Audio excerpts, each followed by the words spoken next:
everybody. I'm Sean Reynolds from Sportsnet, about to be joined by Ken Wiebe from Sportsnet. Together we are Kenny and Renny, and this is the Kenny and Renny post-game show after Game 6 of the season. And let me tell you something. I'm going to tell you right now. The word that comes to mind for me to describe that game is honest. I do not remember that honest of a game, that honest of a victory by the Winnipeg Jets, I don't know, since maybe 2018. I take a look at that game. We all know sometimes how the Jets have handled this in years past. There was no sitting back and letting Connor Hellebuyck steal a game. Connor Hellebuyck gets the shutout. I'm thinking it's one of the easiest shutouts he's had in his entire career. We can debate that. You take a look right up and down the lineup. Each of the four lines gets given a piece of that victory. There, Scott Arniel moves in there and creates a scenario by which each line gets a piece of that win. I think we can break down all the things that each of them did. Excuse me. Hey, can you stop clapping that thing? Sorry about that. Yeah, thank you. But I take a look at this. The kind of offense that they got was honest the entire way. I look at that game and I think there is no way you could look at that game in any way and think the Jets cheated here, they cheated there. No cheating, 100% honesty from the Winnipeg Jets on that night. The only way, in my opinion, as a complete and total game, the only way that game could have looked any better than it did is if it went over to Corden and went to Vittorio Rossi Clothiers and had Frank and the boys there dress it up a little bit more. That's the only way they could have pulled that off. A gorgeous win. I think it is the very blueprint that the Winnipeg Jets have been searching for. That's what I think. Let's find out what our main man Kenny thinks. Time to bring him in, the man with the best music in the business. Here comes Kenny.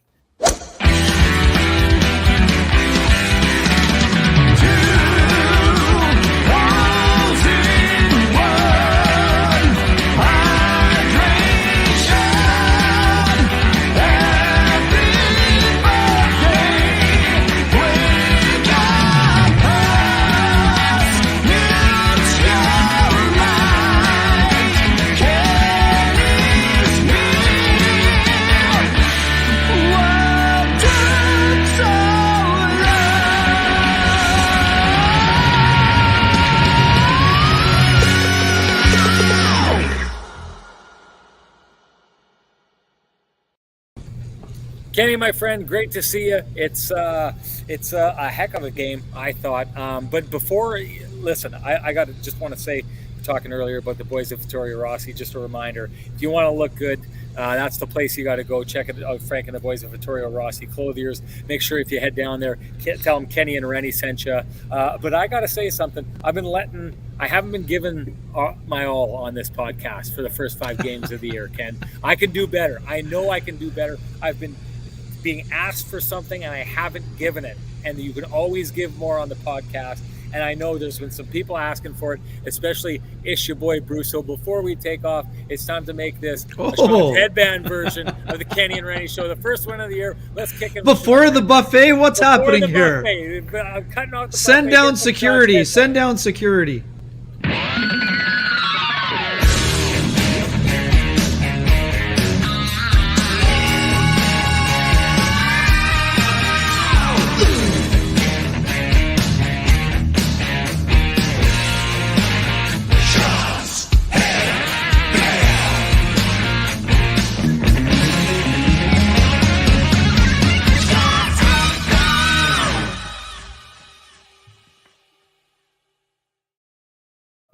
I'm not sure if you noticed, Ken, but I haven't shaved the beard yet, and I figure putting the headband actually makes me even look a little bit more like these guys. We'll revisit the beard at another time, but hey, we've waited too long. I've kept the people away from watching the feast here tonight. Oh, man. One heck of a buffet lying out ahead of you tonight. Give me an idea right off the bat what you saw.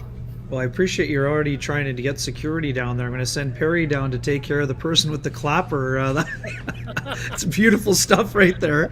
No, I mean, Sean, you started it off, on a pretty good spot. I mean, this was, we always talk about blueprints and templates, and yes, it's Game 6, and it's a very small sample size, but man, I tell you right now, the Jets went up against one of the best defensive teams in the NHL, and they put up 43 shots against 42 against Grace, and one into the empty net. I mean, this was a complete effort, and I think that Scott Arniel hit the nail absolutely on the head at the podium when he said that the Jets did not let up one bit. We've seen this before. Jets up 1-0 after 2 periods. They kind of hang on for dear life. You're like hoping that they can hang on to the rope if you're a Jets fan, and you wonder about the grip. Yet it was the other way around. The Jets absolutely took it to the St. Louis Blues in the 3rd period, and they, not by cheating, they did it by sticking to their structure. And man, oh man, a couple of those lengthy grinding shifts were so impressive in this one, Sean. I mean, a couple of the cycle shifts. I mean, the goal by Mark Scheifele, just exceptional. Sam Gagner, that was a result of another good cycle shift. Some good puck movement down low. The third line had not scored a goal yet this year at 5-on-5. They had one at 4-on-4 and one at 3-on-3, but they hadn't had a 5-on-5 goal yet this year. Morgan Barron gets rewarded. And then Cole Perfetti with the empty netter for good measure. But man, oh man, I'm so impressed by the structural effort defensively, and the fact that the Jets were able to generate that much offense against a St. Louis Blues team that basically had not given up anything. But 5 goals in the first 3 games. It was an impressive showing. And it's interesting. I mean, the Jets have played the Blues well over the last 2+ seasons here. And this was another great effort at both ends of the ice. It was a 4-line contribution. The Jets got contributions from all 6 defensemen. Neil Pionk was an absolute beast again today, Sean. 6 shots on goal, 10 shot attempts, 5 hits, and 2 blocked shots. Brendan Dillon had a game-high 8 hits. Josh Morrissey was absolutely exceptional again. And again, I know some folks were down on that pairing after the first game against the Colorado Avalanche. Boy, oh boy, it's so impressive that the Jets stuck with that pairing, because man, have they been good since. I really liked what they've done. Josh Morrissey is doing an exceptional job leading the back end. Neil Pionk, as I mentioned, so involved. Nate Schmidt is given a little bit extra out there. He's loving the new aggressive system the Jets are playing. And the good folks in the chat room have noticed that Logan Stanley had a solid game, got a lot more involved physically, and the Stanimal will not be on the receiving end of a lot of negative commentary from the folks in the chat room today. I don't think that was a solid game. That's the type of game he needs to play to stay in the lineup. And overall, again, I thought that the 4th line gave the Jets some quality minutes. Their top-end players were exceptional. I thought Mark Scheifele was an absolute beast in this game. Yes, there were lots of people that did a nice job, Sean. This was a Mark Scheifele special right here, both ends of the ice. I thought he was an absolute force. And, the man who loves hockey again was on top of his game absolutely today. And I think that's a big...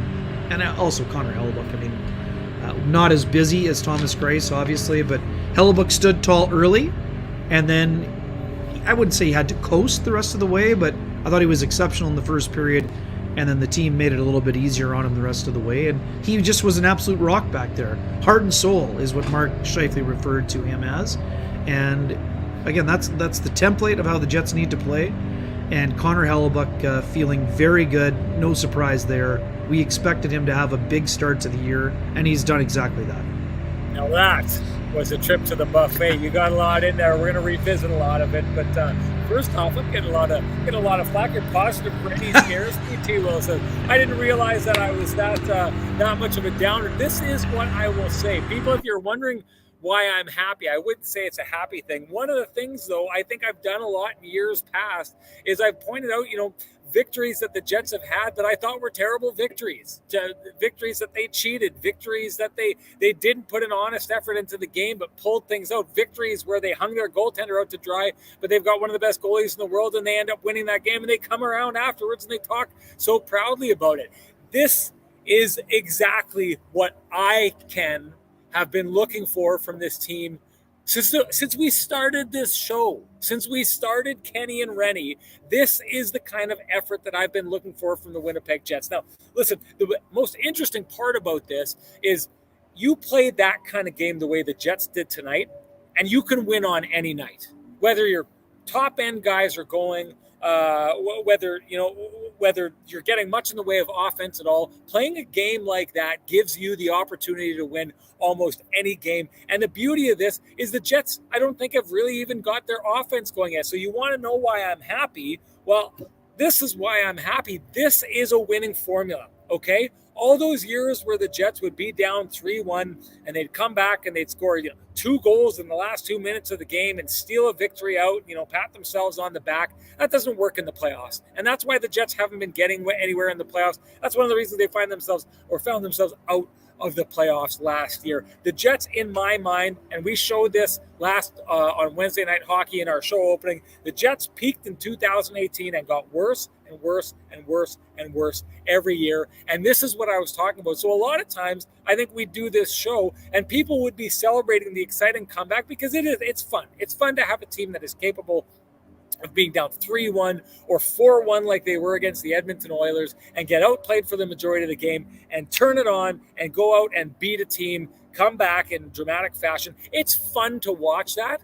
But if you're trying to break down what makes a successful team, that's not it. Not cheating the game and then out and skilling your way out of trouble is not how you win in the playoffs.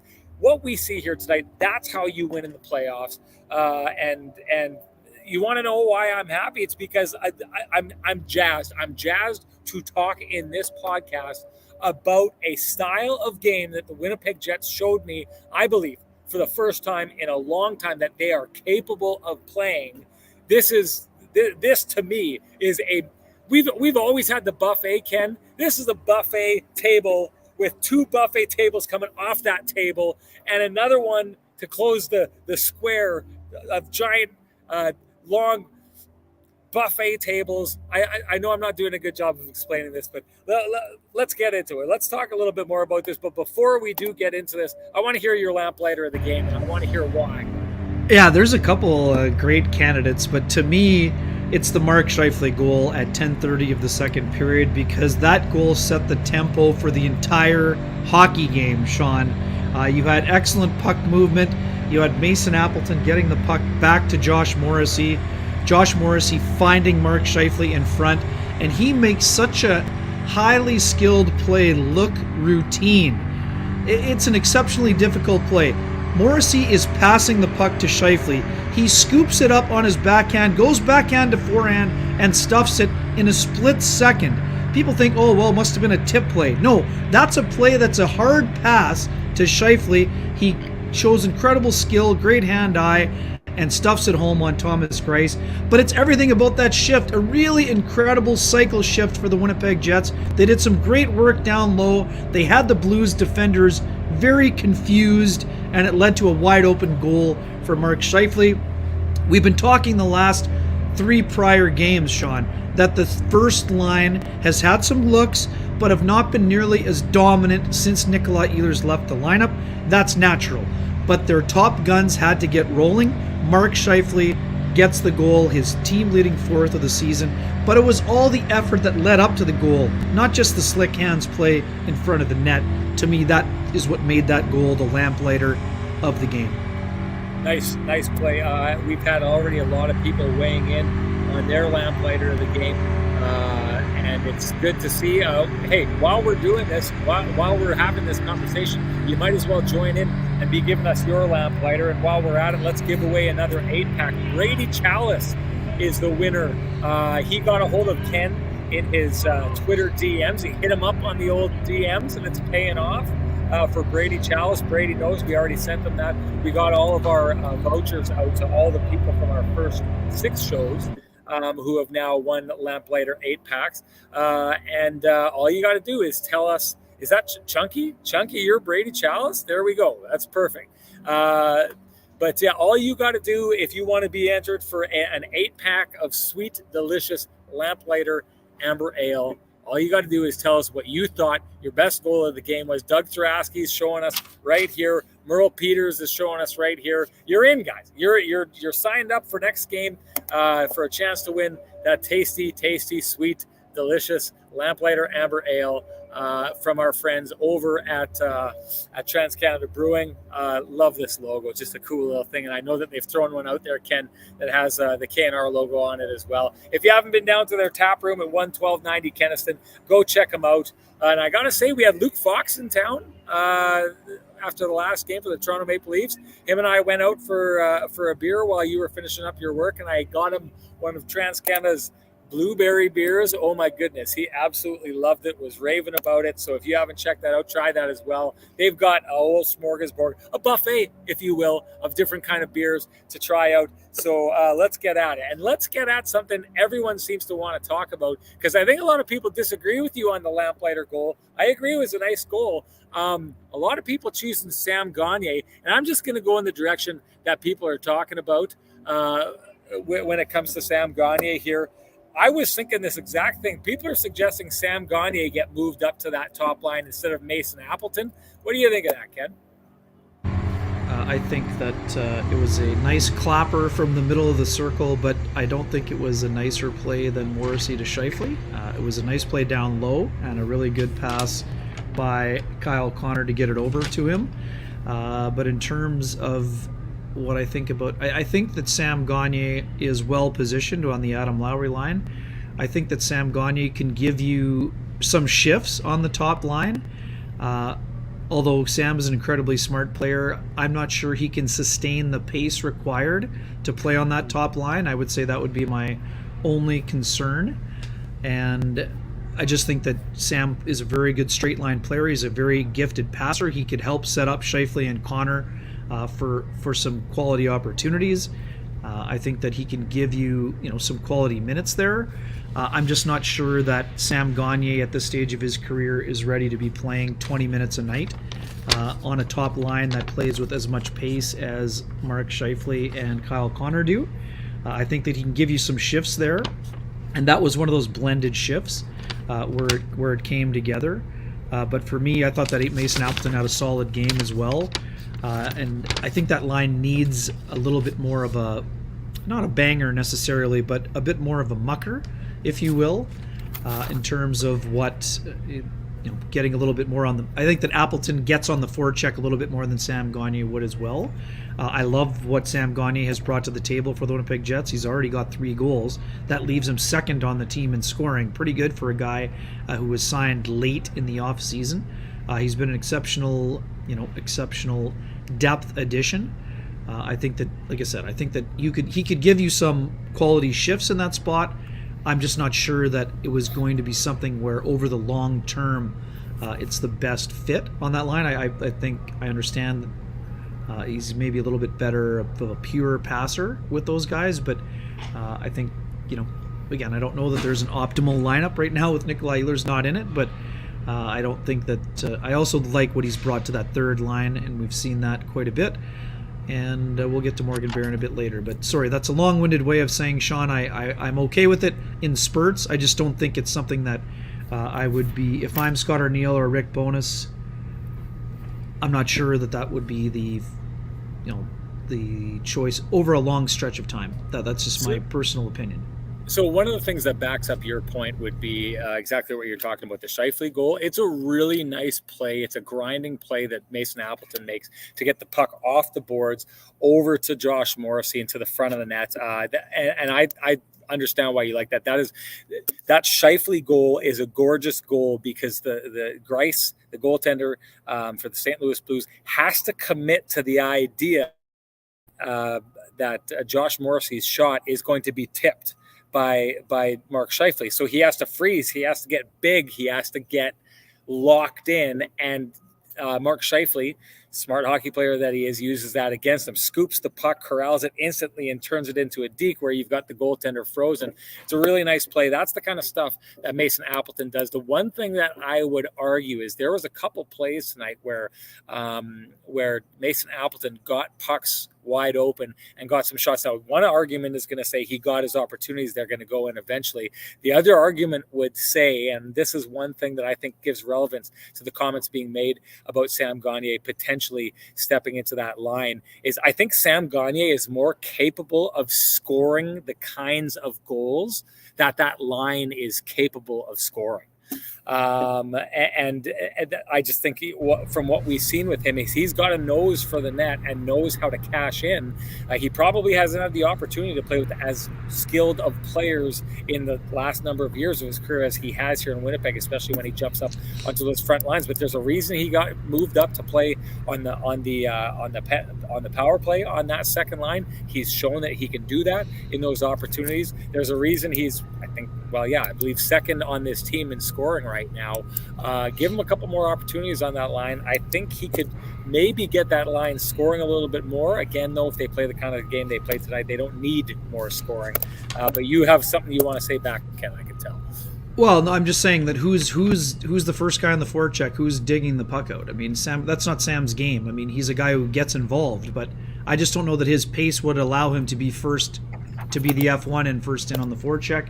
And while playing with Mason Appleton today, Kyle Connor 5 shots on goal, 8 shot attempts. So I'm not sure he needs that many more looks. Some of them were obviously on the power play. But again, this is not a knock on Sam Gagner. He is a solid NHL player, and he can definitely give you some shifts on that line. I just don't know. Like I said, he's also a very conscientious two-way player now. He's really worked hard on that part of his game. You and I were talking with Andrew Cogliano about him just a few days ago. He's been a perfect fit for this Rick Bowness system in terms of his usage.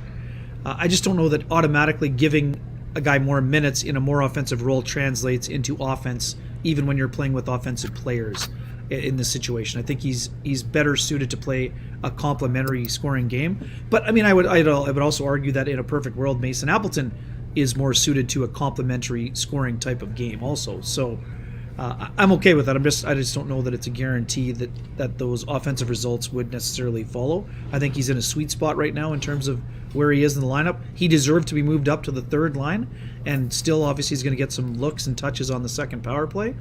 But I mean, we'll see how things go. I mean, it was an outstanding game for basically all the lines that were rolling, including the Jets' fourth line. I mean, Axel Jonsson-Fjällby had a couple great looks. David Gustafsson, another strong game. And I thought that Saku Menelainen looked a little bit more like he did in the preseason today in terms of being involved physically as well. Yeah, good stuff. So where did I want to go here? I've caught me at a bad time here, Kenny. Here, I wanted to ask you this just straight out of the gate here. You think that's the easiest shutout Connor Hellebuyck's ever had in his career? I'm not sure. I mean, like I said, the Blues had a couple of early power plays. I thought there were a couple of great chances. Obviously, Vladimir Tarasenko had an outstanding chance on one of those early power plays. Ryan O'Reilly's one-timer to the left of Hellebuyck, I would have said was a little bit of a push across. That was a good chance early. But in terms of the third period, I don't know that the high danger chances were necessarily on a very high level. And again, that was not the Blues' A game. But having said that, the Blues had played 3 excellent games out of the gate, and they really did a good job against the Edmonton Oilers. And talking to some of the people that cover the Blues and are around them on a daily basis, they played a little bit more of almost a trapping style. They were more of a 1-2-2 game through the neutral zone to try to slow down Connor McDavid and Leon Draisaitl, and it worked pretty well for them. But today the Jets kind of battled through some of that clogged up ice in the neutral zone and got involved, made a lot of smart plays with the puck. I mean, I love the comments from Mark Scheifele to you, Sean. I mean, when the skilled players are talking about the importance of playing that grinding game and making the defense turn and all of the things that the Jets did today, they've got a mobile defense core. Justin Falk, Torrey Krug, even Colton Parayko, Nick Leddy, those are all mobile guys. The Jets were all over those mobile guys, and they made their feet turn constantly, which is, as Mark Scheifele pointed out, is incredibly annoying as a defender if you're constantly, involved in a cycle and turn. It made life very difficult. And I mean, the Jets were fortunate again. This is the third time in 6 starts, Sean, the Jets faced a backup goalie. I mean, it reminds me of like 2016 when the Jets were getting all the backups. And that's not a knock on backups. And to be honest, Thomas Greiss played excellent. I mean, he was phenomenal. He was excellent, especially in the first period when this was still a 1-0 game after 2. Greiss was awesome. Hellebuck and Grice both in the first period, 13 shots apiece in the 0-0 tie. And the goal that beat them was just an absolutely exceptional play by Scheifele and Josh Morrissey and Mason Appleton. I mean, you can't fault him for any of the goals. So to me, that's what makes it interesting, right? I think that all three backups actually played quite well against the Jets. We've talked about this before, right? I mean, people are saying, oh, well, against the Rangers, they were lucky they got Halak. Well, yeah, that's true. But Halak played well in that game also. So I don't think it was... And again, Aiden Hill didn't play poorly against the Jets either. So it was an interesting week on a lot of fronts in terms of the goaltending matchups, or 10 days, I should say. But yeah, I mean, let's go to Kyle Connor. Hold on. Let's go to. I wanted to jump in here, and I wanted to go give our Johnston group covered play of the game with this nice, shiny, fancy new graphic we got from the Johnston group. I'm going to go with the system, the blueprint. Okay, Ken? Because I think that this was one of these things they relied on. There didn't need to be any dramatic last-minute saves by Connor Hellebuck. There didn't need to be, a Jets defenseman skating back and diving to break up a play or anything like that. This was just solid, systematic hockey that the Winnipeg Jets played. And the one thing that I thought that was the best about it was it just got better and better and better as the game went on. You take a look at how this team played. Their third period was suffocating. They just got, and you know what, Scott Arniel talked about it. This was in the third period, rather than kind of holding their own, they went out and they took it to them. They had a 1-0 lead. Rather than sitting on that lead or getting nervous about that lead, they just kept pushing and pushing and pushing. And after they scored the second goal, they just kept pushing after that. I just thought, and that push didn't just come from one line. It came from the top line, the second line, third line, fourth line. I'd like to talk a little bit about Axel Jonsson Fialbi at some point, because this was the first game where I feel like I really noticed him and kind of got it. Okay, this is what Scott Arniel saw in this player when he wanted to pick him up. But the system wins here, as it should on every night. I'm not going to go and lean back on the system for the Johnston Group. We got you covered play of the game very often after this. But this, to me, is exactly what Rick Bowness has been trying to get this team to do it in Game 6. I know it's felt like it's taken a long time to get to this. To do it in Game 6, if they've done this and they can start replicating it, that's going to be very interesting to see. That's the question I'm going to ask you coming out of this. But I just want to give a shout out to our friends at the Johnston Group. You won't find two businesses with the same challenges, but you will find 30,000 businesses with Chambers Plan employee benefits, proudly administered by our friends at Johnston Group. Chambers Plan is Canada's #1 plan for employee benefits because it evolves with the way you work and live. The plan is run as a not-for-profit designed specifically to support small businesses, and its unique pooling strategy keeps rates stable, so you won't have any surprises at your next renewal. Chambers Plan now comes with professional consulting on key financial, legal, and HR issues, and Teledoc telemedicine services are included with every health option. See how Chambers Plan can benefit your business by visiting chamberplan.ca. Love hearing from our Kenny and Renny OGs, our original guys at the Johnston Group. That's the next question I want to ask Kenny, because people have said this, bottle this. You're hearing the comments say, bottle this, replicate this. Is this something that you feel that the Jets, a system they can play night in and night out, or is this the kind of system that you expect may take its toll on the Jets over the next little while after they play it and create those off nights?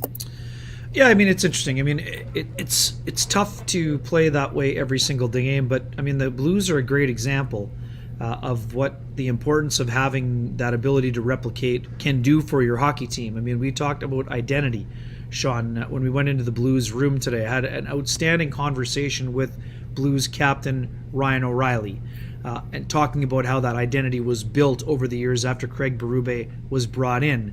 What Blues hockey looks like. I mean, it's a hard-nosed, hard-style defensive game, and they have some offensive talent to go with it. I mean, today was a great example. The Jets' structure had been pretty good at 5-on-5 in a lot of their games this year, except Dallas. And today, their structure was very sound, but they also were able to generate quite a bit more. They've been able to create some turnovers by being aggressive on the back pressure. They created some odd man rushes, but they haven't really been able to generate enough offense, quality offense, that was going to lead to an offensive explosion. And we know the Jets 4 goals, including an empty netter, is not an offensive explosion, but it was an important step forward for them. It was the kind of offense they did generate. I mean, this game could have been 6-0. Kyle Connor rips another one off the crossbar. He fired a 2-on-1 into the breadbasket of Thomas Greiss. Greiss did a great job of challenging him on that first period 2-on-1. But when Kyle Connor's on his game, Sean, that puck is barred down, and the goalie doesn't see it. So to me, Kyle had, we talked to Kyle this morning after the morning skate. I asked him flat out if he felt he was a little bit snake bitten, but he was getting opportunities. Today is another example that if the opportunities continue to come the way that they are for him so far, he's going to get a bunch in a short amount of time. Was he a little bit frustrated? Certainly. But Kyle Connor would also go home tonight thinking that's an excellent team win. And he contributed to it even though he didn't score a goal. He got an important assist and had another bunch of great looks. So can they sustain it over 82? That's an incredibly tough thing to do. But if you talk about building good habits and a foundation of what it should look like, I'm not here to say the Jets are going to have 41 shots every single night. Or 43 shots every single night. That's impossible to do, given how many teams are sound defensively. But can they play with that structure and generate enough offensive opportunities that they can make life difficult on the opponent regularly? Absolutely they can. But the other thing to remember, even in a year like last year, Sean, when the Jets did not have a good year, they swept the St. Louis Blues. So for some reason, sometimes you stack up well against certain teams. Now they need to do this again against the LA Kings, against the Arizona Coyotes, against the Vegas Golden Knights when they play back-to-back and 3 and 4 again. That's tough to do. That takes a physical toll on the group as a whole. But in terms of structurally sound hockey and generating offense from it, that is absolutely something they can do with regularity. But that's what it will take to build that identity. We're not here saying you see it one time, it's going to be like that every single time. But that's how they want to look like and want to be able to replicate that type of effort over the long haul of 82 games.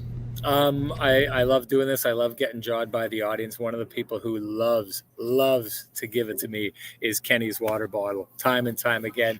And I want to bring this up because, Ken, I'm going to steal your line, and I'm going to give Kenny's water bottle a wake up. Nothing to panic about yet, but Connor will need to start producing soon. Otherwise, teams are just going to lock in on Scheif.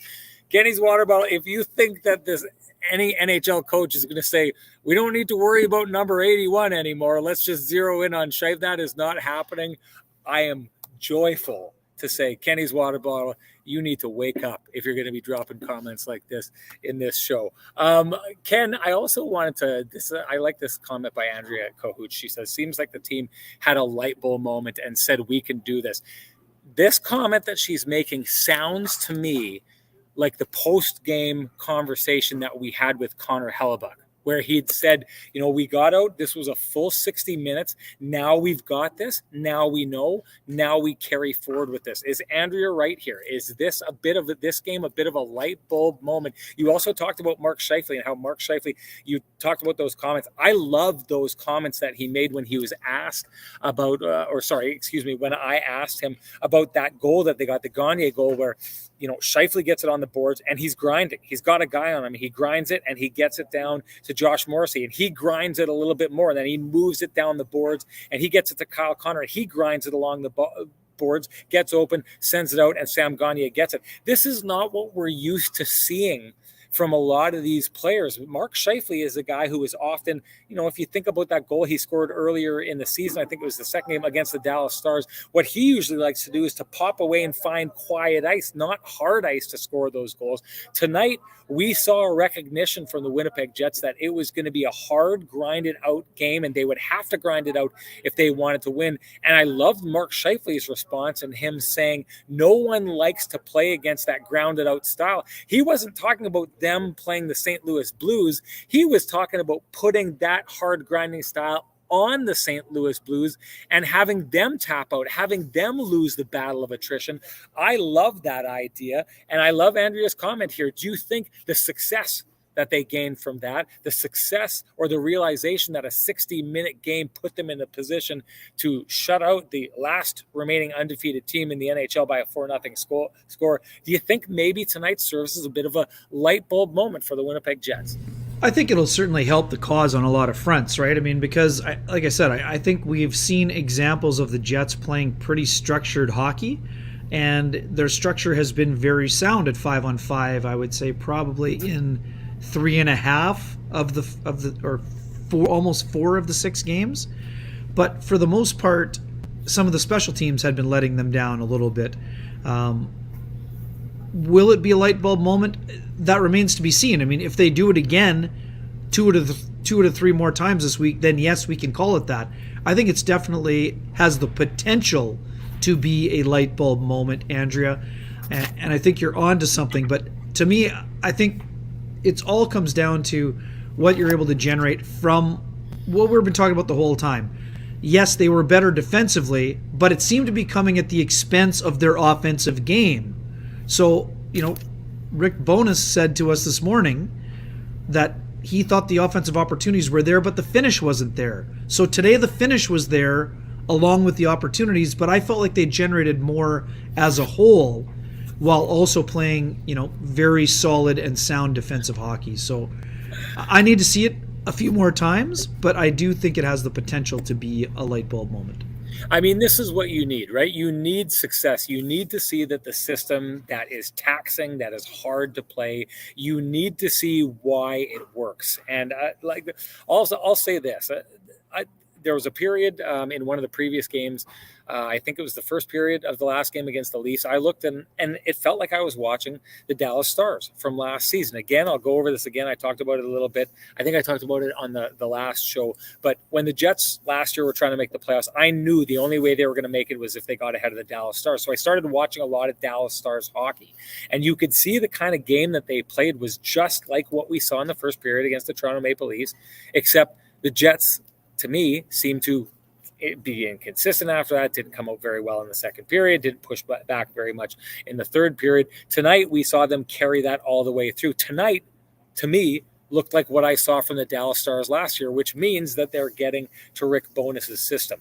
I'm not saying that this is going to be easy, that they've turned a switch. That's not what I'm saying by this. I think this system is hard to play. I think you're going to see some times here with the Winnipeg Jets where they have where they kind of run out of gas because they haven't played a system like this that is the pressure cooker that is being required and asked for by their head coach, because these games don't always end 4-0. Sometimes they end 1-0, which tonight looked like it was going to end up being. That's tough hockey to mentally play. So I'm not saying that this is a straight line and everything is going good from here. And I'm not saying that we clicked here and this is what we're going to see from now on. But I do think that there's a realization by the Winnipeg Jets that this kind of hockey results in big victories over tough teams like this, and I think it's an important first step.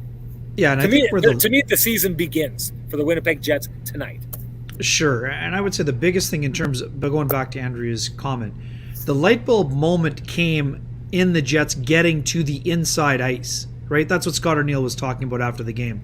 Before, the defensive structure was there, but a lot of the chances were coming from the perimeter. I mean, the same thing the Jets have been doing a nice job and doing well at early in the year was, most of the nights the shot volume was down a bit, but most of the shot nights, even when the volume was high, a lot of the chances were from the outside. Today, the Jets got to the inside ice. Scheifele's goal in the slot. Sam Gagner's resulted from a play down low. Morgan Barron's goal happens because of a great forecheck by Lowry, and then Barron gets open in the slot. And a quick one on Barron, Sean. We've seen, you and I have been talking about this the last couple of games, that the Jets needed more from those bottom 6 forwards. Right. But I had told you that Barron had been generating a little bit. And you could see when he looked to the heavens, he whiffed on the one-timer, and it kind of trickled through the pads of Greiss. But the relief he felt, knowing that one of those chances finally went in for him, sort of felt like a humongous weight was lifted off his shoulders. Tonight, 6 shots on goal for Morgan Barron. 6 shots on goal, 7 attempts, 2 hits. He was skating really well, and he got rewarded with the goal. I think that's a big step forward for him for a team that needed more from those guys on the bottom two lines, however way you want to describe it. I thought it was an important goal for that line as a whole, and a great job by Lowry to get things created off the forecheck, and it was a really good finish by Morgan Barron, even though obviously it wasn't the hammering of the one-timer that he wanted. It got through they don't ask how, they just ask how many, right? Yeah, no doubt. Hey, chat room, I need to lead. Well, go for it. Sorry, I think we should. I mean, we got 20 minutes left. We got to talk about this morning with Rick Bowness. That's what I was going to go to. Okay, again, thanks for stepping in here.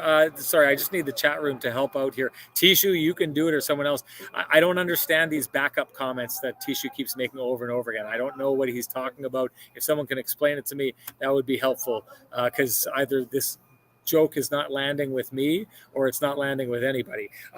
Let's get to talking about Rick Bowness. Absolutely scary moment. I was very worried to see what was happening in the middle of a question. The one thing I'll give like a ton of credit for with Rick Bowness is like he was clearly hampered by something, and other than the fact that he stops, he barely loses focus. I mean, having that laser-like level of focus that he was able to carry that to the moment that he kind of clutches the days to hold himself up and take a little bit of a break that obviously affected him. You could see his eyes welled up, and I don't think it was a tear thing. It wasn't that he was emotional about anything. It was just like a physical reaction to whatever he was dealing with. And then he kind of kept going and kept talking and then wanted to keep talking, which I thought was just absolutely, here's a guy who's trying to battle through. I think to myself, why is he trying to battle through this? He does not need to be in front of us answering those questions if he's feeling to that degree. But before you talk about what you saw in that situation, how you felt about that, I think it's important for us to do this. But just the fact that he was up there battling the way that he was, you think that had any effect on tonight's game? Yeah, it's a good question. I'm not sure. Obviously, it was a scary moment for anyone who was in that room today. I'm with you. I'm not a doctor, but I was worried for Rick Bowness, his health. Yeah. I mean, it looked like I don't know what was happening, but it was not good. It was something where, and in talking to a couple of our colleagues from St. Louis, Jeremy Rutherford and Jim Thomas, they noticed during the pregame skate there was a moment where Rick Bowness went down on one knee. Yeah. And he had to be helped up by Scott Arniel and I think Brad Lauer or Marty Johnson. I'm not sure whom. So obviously, I mean, we know how impacted Rick Bowness is. We saw him Saturday morning when he was asked about missing those games. I mean, it is eating away at him, but he needs to be taking care of his health first and foremost. And again, we don't want to be speculating or anything else, but I mean, the Jets said they're going to take it day by day, but I mean, it's not a guarantee to me that he's on the plane this week for a situation where there's 3 games in 4 nights. I mean, Rick needs to take care of his health first and foremost. Obviously, he's going to be involved. Scott Arniel said he talked to him right after the game again. Rick was incredibly proud of the way the team put forth an incredible effort. It's just a reminder that, I mean, COVID is a scary thing. I mean, it was a very scary moment. Rick obviously is feeling a little bit better, obviously, but I mean, it's just, I don't know. I'm at a loss for words because it was something that I haven't really seen before. But it was my interpretation, Sean. I mean, you're right. It wasn't an emotional reaction for Rick. It basically, the reason I think he welled up is because it took every ounce of energy that he had to stay upright to try to answer those questions this morning. So obviously the players and fans are thinking of Rick, and it's important that he gets this taken care of. But the scary thing about COVID, I mean, it's not like an injury. You don't know how long it's going to take or how long it's going to be impacting any individual. So I mean, the Jets are going to obviously be very cautious with this situation. The Jets coaching staff is they're doing a great job. Scott Arniel's a guy who's been an associate coach for a long time. He's been an NHL head coach. He's been a head coach in the minors. Brad Lauer's been a head coach with the Edmonton Oil Kings last season, the WHL champions. So they've got a really good staff, and Rick obviously trusts them, and they have a great relationship, and he's going to be as involved as he can. But obviously, his health has got to be first and foremost here as the Jets move forward over the coming days. Well, you know why he trusts them. I mean, if you take a look at how Scott Arniel has handled this situation. Never mind how he's, used his bench. Never mind, those bold decisions that he made that resulted in, the fourth line scoring the game winner in the first game of the year against the New York Rangers, or the overtime goal against the Colorado Avalanche. But I just, one thing I really admire and appreciate about Scott Arniel is he comes up and when he talks after he's been the head coach or the acting head coach in a game, you notice this, Ken, he mentions Rick Bowness every single time.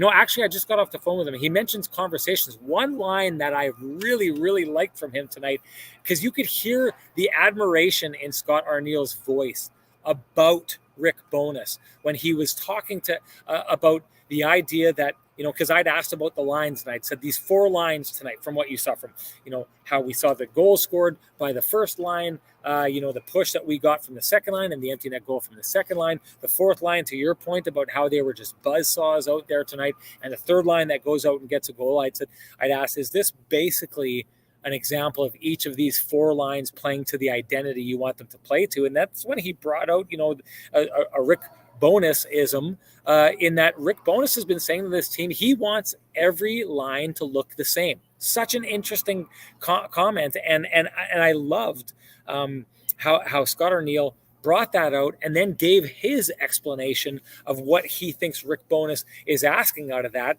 And it's a fascinating thing if you think about it. Scott Arniel said it may sound crazy because skill sets are very different between the first line and the fourth line, but what he wants is he wants the first line to look like the fourth line in their own zone, in their ability to lean on the other team, to get in the other team's face, to break up passes. And then that's when the skill kind of takes over. Clearly, once Mark Scheifele and Kyle Connor and Nick Ehlers, when he gets back, get the puck, they're going to look a lot different than Saku Menelainen and Axel Jonsson, Fjallby, and David Gustafsson. Clearly, that's going to happen. But if those 2 lines look very similar when they don't have the puck, when they're trying to keep the puck out of their own net, what I take from that is that there's an expected level of intensity and emotion and hard hockey that he wants his first line playing. And what that says, Ken, is you may be skilled, but it doesn't mean your skill puts you above anybody else. We all have a job to do here. We all do that job, and then we all take our skill and add to it. I thought that was phenomenal. I thought it was a good way of bringing in. We've not missed Rick Bowness, despite the fact that he hasn't been in a lot of these games, because Scott Arniel keeps bringing Rick Bowness into the conversation every time he steps in for him in behind the bench. I think he's done a good job of honoring his head coach, and from a guy who could be a head coach in the NHL. It's important stuff. And I guess this is 2 other things I just wanted to talk about before I shut this down. Is Rick Bowness. I'll just say this again: the fact that he came out and took that knee on the ice, and then decided after that to go in, because this is what his day looks like, people. He's out on the ice with his team. He goes inside. He has a private meeting with the broadcasters. So that will be, Jamie Thomas and Paul Edmonds, the CJOB guys. That will be, in today's case, if it's a TSN game, it'll be Dan Robertson. It'll be John Liu. If it's a Hockey Night in Canada game, it will be myself, Sammy the Scarf. If he's in town, you get that private meeting with him. Then he'll do a little bit of a radio hit with Paul Edmonds that will play before the game. And then he comes out and talks to the rest of the media. If he was taking a knee because he didn't feel well and then went through the process of all those different things, this is a guy who is trying to fight through. Rick Bowness cares about this job. He cares about this team. This is why people across the hockey world absolutely love him. This is why they think he's a great person. He puts the game and his players and the success of his franchise, and I would argue the success of the league, above himself at every single stage, which is why it's just one of the things that makes him a very respected human being across the league. Let's go in a different direction here, Ken. I want to dig in a little bit more on Axel Jonsson Fjallby because I'd mentioned it before, but I just thought that his speed, and that's what we kept hearing about him. When it was asked why they picked him up, his speed was a big thing.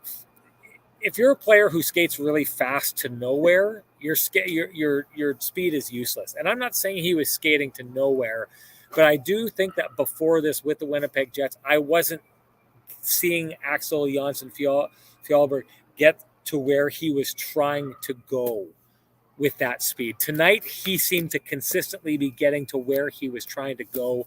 How did he do that, and how did the rest of that fourth line have an effect on the game here tonight? Yeah, I think that Axel Jonsson Fjallby is starting to learn his routes a little better. I mean, this is something that it takes some time. I mean, it was something where in Colorado before he was speaking to the media, and I was asking him, how do you find that? I mean, here's a guy who I think he had 14 goals last year in the American League with the Hershey Bears. Obviously, when he plays in the minors, he's put in more offensive positions. He has more ice time. He gets more looks, all of those things. Well, when he plays in the NHL, Sean, he's going to be between 6.5 and 10.5 minutes. So how are you going to find a way to impact the game outside of your special teams minutes? As a guy with blazing speed, you got to get to the right spots. You need to mesh with your line mates. And when you get an opportunity, you're going to have to try to bury a couple of those. I mean, because there's lots of guys who can give you fourth line minutes for a short amount of time, Sean. Jared Bednar had a great explanation of this the other day when we were in Denver. He doesn't just want guys who can give you minutes at the NHL level. He wants you making an impact and a contribution to the hockey game. Today, Axel Jonsson Fjallby made a contribution to the hockey game. He's a guy who's known for his ability to skate and to be able to retrieve pucks on the forecheck. I mean, is he going to be a down outright playmaker? Not yet. Is he going to be a guy who scores a bunch of goals, double digits in goals at this level? Not yet. But when he uses his skating ability, he can make life difficult because he has a skill set that is difficult for other teams' fourth lines to play against. So today I think he did a better job with his routes. I think he's feeling more and more comfortable. He's starting to mesh with a guy like David Gustafsson, with a guy like Saku Menelainen. So you have the Scandinavian specialty line starting to create a little bit of offense. David got game for him. His ability to make the guys around him better is important. And I felt like he helped make Jonsson Fjallby better in this game. But I thought he made himself better by moving his feet, getting in on the forecheck, getting to the net. And again, he's a guy, he's not going to give you a ton of goals, but he can give you some. And he can give you sound defensive play. He can give you some physical nature, win some board battles. So when guys like that get some confidence, and then when it's a matter of getting one or two goals, now the guy feels a little bit more confident. Then he's going to get opportunities. He's not going to rush his chance. These guys know on the fourth line, you don't get a ton of looks offensively. So when you do, you have to be confident. You have to look for your spot. Don't just close your eyes and shoot, Sean, right? I mean, that's the biggest thing for guys when you're making that jump from the American League to the NHL level. Can you contribute in some positive fashion and manner? I thought this was a solid effort by Axel Jonsson Fjallby. 3 shots on goal and a hit tonight on his 12 shifts for .751, most of which, except for 39 seconds, came on the penalty kill. The rest was at 5-on-5. I thought it was a nice, another great example of usage by Scott O'Neill and the bench, the way they were running things and getting things rolling with the fourth line. Inclusion, if you will, and they're going to need that fourth line this week with another stretch of 3 games and 4 nights. I mean, the LA Kings are a fast team, Sean. Their young players are making an impact, so you're going to need them to play a fourth line game. Then the Jets have the Coyotes on a back-to-back. Then they have Vegas again on Sunday. So I think it was another really important step for the fourth line, and we know they had the important goal in Game 1 against the Rangers, the game winner from Sam Gagner. But that line's going to have to contribute every once in a while here. So, it was a good eye by you. I thought he had an impactful game. Let's go to the injuries quickly. Dylan Sandberg skated this morning in a non-contact jersey. Rick Bowness said he expected him to be available on the road trip to play. Whether that means game 1 or game 2, we're not sure. Nikolai Ehlers, we expect him to travel with the Jets. We're not quite sure yet when he will be on the ice and available for game action. It's going to be tough to monitor here. I mean, now the Jets are taking Tuesday off. They're probably going to skate briefly on Wednesday before they get on the road to LA. I'm not 100% sure. But until we see Nikolai Ehlers on the ice, whether that's in a non-contact jersey or a regular jersey, it's still probably going to be a couple days before he's ready. But Rick Bowness said on the weekend it's not a long-term injury, and I mean, that's good news for Nikolai Ehlers and for the Winnipeg Jets. I'm going to do a little bit of maybe a hot take here. I think it's hard in a game to have a shutout where the goalie isn't the first star of the game. I think this was the case of that tonight. I mean, I do think that this is maybe the easiest shutout that Connor Hellebuyck has had of his career. I can't think of very many points at the game where he was tested sorely. It's hard to, I mean, you got to pick someone. If I had to pick someone here tonight, I think that I'd pick Mark Scheifele. I just thought that he was the driver behind his line. I thought that line, as the game went on and on and on, they just started, kind of dominating, and it was the right kind of domination. It wasn't them, trying to dive and get to the front of the net. They just decided, to the point that he'd made, that they were going to grind, and they were going to outgrind, and they were going to outgrind. He gets the third assist on that Sam Gagner goal, but he's the guy who started that entire play. He's the guy who got everything set up and started along that goal. It does not happen without Mark Scheifele. So it's a quiet kind of leadership that he shows out there. He was my first star of the game, but I want to get to something that Connor Hellebuyck had said, and I wanted to get your take on it because I agree entirely with what he'd said. He said they really cleaned up the home plate area in their own zone, owned the middle of the ice in their own zone. I could not agree with that more. That's something that has, the Winnipeg Jets team has not done well for a lot of years. Tonight, I thought they it down against a team that's hard to lock it down against. That's what the Blues love to do. They love to grind. They love to get inside. If you want to know how good this team is at it, you got to think last year, maybe no team in the playoffs challenged the Colorado Avalanche more in the playoffs than the St. Louis Blues. And that's how they did it. That vaunted Colorado Avalanche defense could not keep the Blues from the front of the net. I know it's not playoff hockey, and to your point, this isn't the best version of the St. Louis Blues that we could possibly see. But to me, the Blues, with the start of the season, they've had the fact that they shut out the Edmonton Oilers the other night. The Jets' ability to keep them out of the home plate area, I thought, was the very key to the game here tonight. How did you think they did it? Come on back, Ken. Okay, sorry, I'm not trying to leave early, I promise. No, I mean, they did a good job on both ends. They got to the blue paint in the offensive zone, they got on the inside, and in the D zone, they did a much better job of boxing out. And the one thing, too, that we both noticed during the game, the Jets' ability to resist and to deflate the Blues forecheck. The nights when the Blues make life difficult for the Jets, they're on the body. They're making it almost impossible to break out of the defensive zone. The Jets did an outstanding job of using the center release valve today, Sean, in terms of their zone exits. Yes. I thought that was one thing they were absolutely dominant with today. Yeah. Whether it was Josh Morrissey or Nate Schmidt or Neil Pionk, that was something, and that's twofold. That's A, having the vision to find that person there, and B, it's the importance of having the centerman available for that outlet, right? I mean, that to me was an important part of the game here today. I just don't think there was a ton of sustained offensive zone pressure for the St. Louis Blues, and that's where they're usually at their very best, when they're making life challenging for their opponent.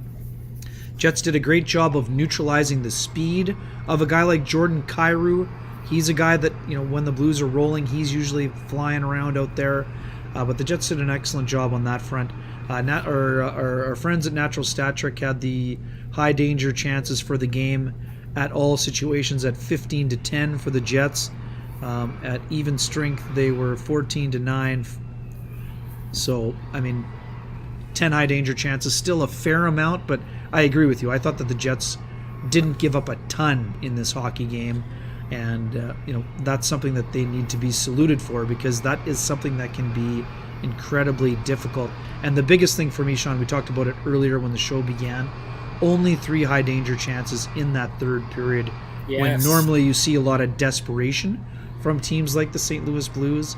They're a team that can crank it up when they have to, when they fall behind, but the Jets were very sound defensively, and that allowed them to continue to close out that shutout for Connor Hellebuck.